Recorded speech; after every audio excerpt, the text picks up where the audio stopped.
shirweyne ballaadhan oo beelweynta Cabdulle ee gobolada Saaxil Togdheer iyo Murudsheex degta uga soconayay saddexdii maalmood ee ugu dambeeyay deegaanka Bellixaga ee gobolka Togdheer ayaa galabta la soo gabagabeeyay.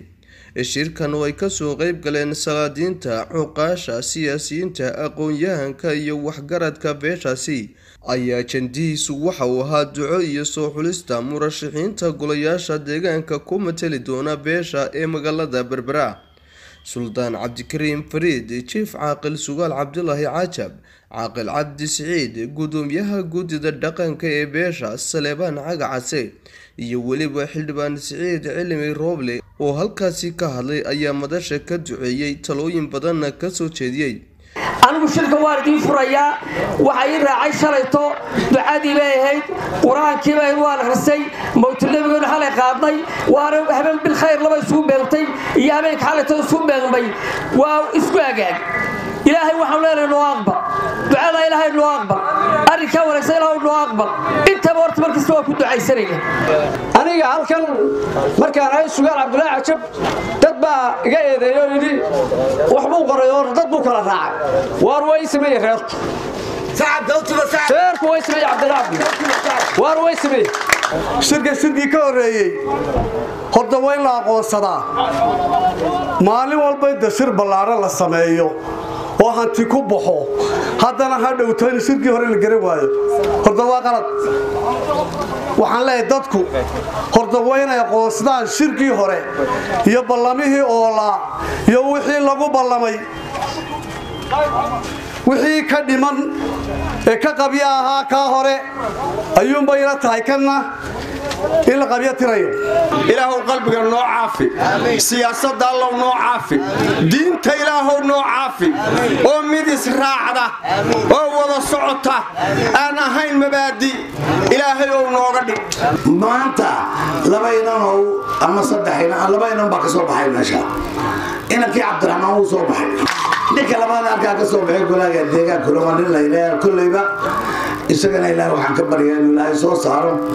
maanta reer Cabdullaahi hadda rag noqota kursiga sidii hore uu ka qaalisay shalayto waxay iska haynaanteen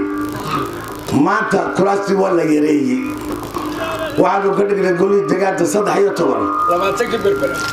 maya 10 waa golihii baarlamaanka way saarayeen labada kursi 5,000 baa la inaga rabaa murashaxa golaha wakiilada ee gobolka Saaxil iyo murashaxiinta shirka ku shaaciyay hankooda murashaxnimo ee golaha deegaanka degmada Berbera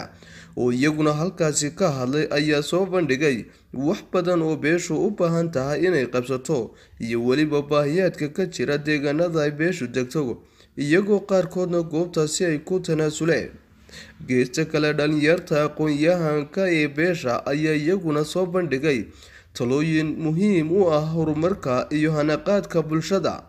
Gabagabadiina waxaa shirka guddida beesha ku kala reebtay murashax Axmed Cabdi Xirsi iyo murashax Mustafa Cismaan Magaalo oo isugu soo haray gabagabadii waxaana reerku cod aqlabiyad ah ku doorteen in kursigaas golaha deegaanka ugu tartamo murashax Mustafa Cismaan Magaalo.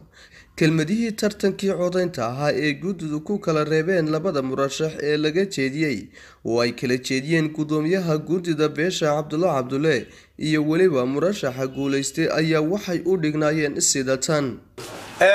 halkan waxaanu ku haynay kala reebista labada musharax ee isu soo sharaxay kursiga golaha deegaanka ee Berbera waxa galay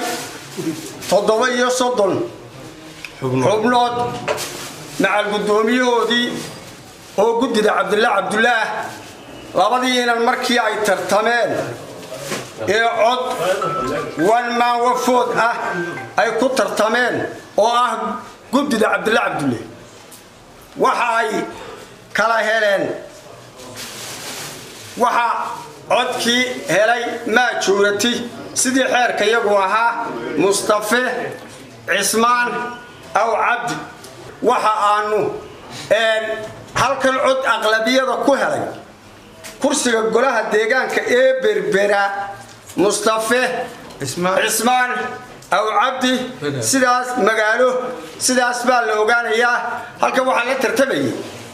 أحمد عبدي حرسي أحمد عبدي حرسي waxaan ka codsanaynaa inuu sidaa ku hambalyeeyo in adeerkii kula shaqeeyo garabka isqabsadaan aan ugu ducayno